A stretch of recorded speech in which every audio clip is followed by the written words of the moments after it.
Wyoming Signatures Jeff Lockwood explored this type of storytelling with Andy Fitch, who is an accomplished voice in the field of creative nonfiction. Andy, thanks for coming and joining me today for the conversation. Happy to be with you. Thanks. You know, by some accounts, it would be said that you're a revolutionary. At least according to some people, nonfiction is the newest form of literature. Lee Gutkind here, sort of a guru in the field, says of creative nonfiction. Ultimately, the primary goal of creative nonfiction is to communicate information, just like a reporter, but to shape it in a way that reads like fiction. Okay, so that's one view, right? What's your view on creative nonfiction? What are its limits? What are its parameters? Right. Well, first in my mind, it's not all that new. I mean, if you look at Roman writers, let's say Seneca, for example, let's say Horace, in my mind, they could be considered creative nonfiction writers. And in fact, the author John D'Agata, who will be on campus in spring, I want to say, cites them as the inspiration for his creative nonfiction works. Okay. As for what it is so hard to say. I don't even know how to say what creative nonfiction is not. Here's another way of answering what it is by example. So can you give us 3 or 4 or maybe 5 just sort of classic examples that would help sort of orient the viewer to what sorts of things would fall into the genre of creative nonfiction? I can only say it for me, but for me, Ed Ruscha's books of photography from the 1960s are a great example of creative nonfiction, and these will have, there's a book, I think it's called 33 Parking Lots in Los Angeles, photographs of parking lots, and you flip through them, it's like you're reading a book, or 10 swimming pools and a glass of milk. I'm improvising on these titles, but it's something like that.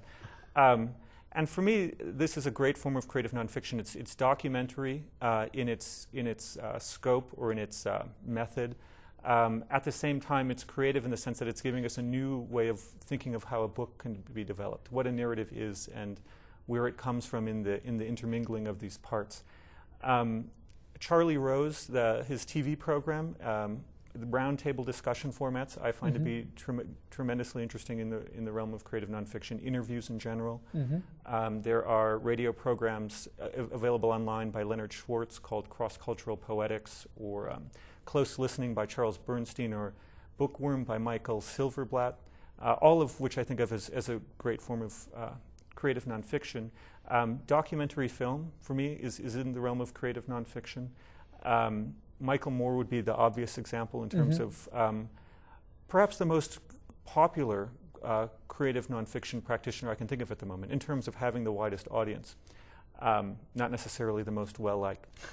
And again, I mean other people when I say Michael Moore, Chris Mark or Agnes Varda, filmmakers' construction of something like a documentary eye, I find very interesting as a writer. So would you include the Laramie Project? Yes. Would that be creative nonfiction? Yeah. I guess in its, especially in the way it's done throughout the country. I think this is a bit off topic, but not fully. I think of improvisation as an interesting form of creative nonfiction too, because I feel that if, again, trying to come up with a standard example, John Coltrane at the Village Vanguard, all you're left with is his performance. It's his body being documented, performing, acting.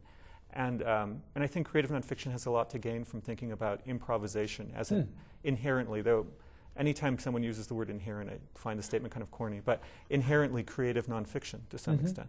Well, so another sort of edge that we're bumping up against might be something like memoir. Right? So would you consider memoir a kind of creative nonfiction? Yeah, it was perverse of me to leave memoir out there. Of course, memoir is a very well-established form of creative nonfiction. And even within memoir, you've got various epistolary forms, letters, diary entries that I find, other forms that I find great, meditations, as you've written well, and as Marcus Aurelius has written well.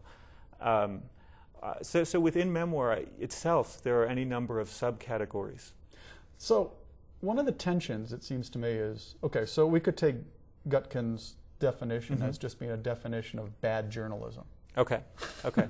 Right? Because we think that journalism ought to be objective, right? And Mm-hmm. creative nonfiction seems almost like an oxymoron. And the memoirists, of course, have gotten themselves into some deep trouble, right? Mm-hmm. In recent times, we've got the examples of James Fry's A Million Little Pieces, Margaret Jones' 11 Consequences, Herman Roseblatt's Angel at the Fence, all of which seem to have crossed the line from fiction, from nonfiction to fiction. Right. So is there a line? How do we know as a reader whether we're reading fiction or creative nonfiction? Yeah, for me, I guess the question that I ask often is, why would I need to know? I mean, of course, if someone is claiming the Holocaust did not exist and trying to offer a historical argument for that, I understand the need to counter that claim and say this is false. And you could consider that a betrayal of a historian's responsibility, let's say. But in the realm of memoir, it's harder for me to understand why people get so emotionally involved in this stuff. And it's in part just because I don't. I mean, it's nothing other than a personal response.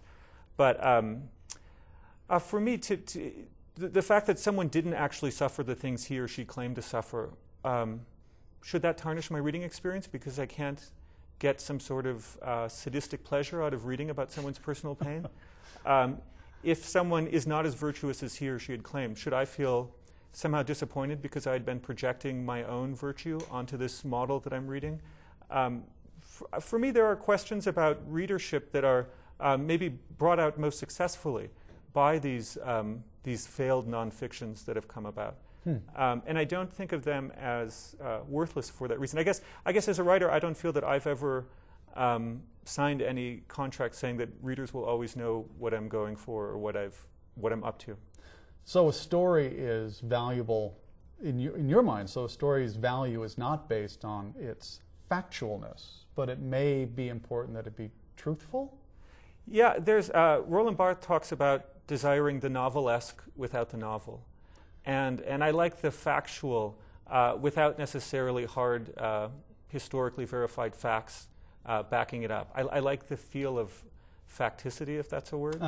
And again, I get that mostly a lot from visual art, from things that are almost documentary in form, but not necessarily conveying any clear narrative message. And Andy Warhol's art would be a great example of this. So maybe to kind of tie it up or bring it together, that one sense that I'm getting is that perhaps creative nonfiction is a way of bringing together our desire for facts and information in this complicated world, but then framing them in ways that might convert mere facts and information into things like knowledge and wisdom. And we're hungry for both.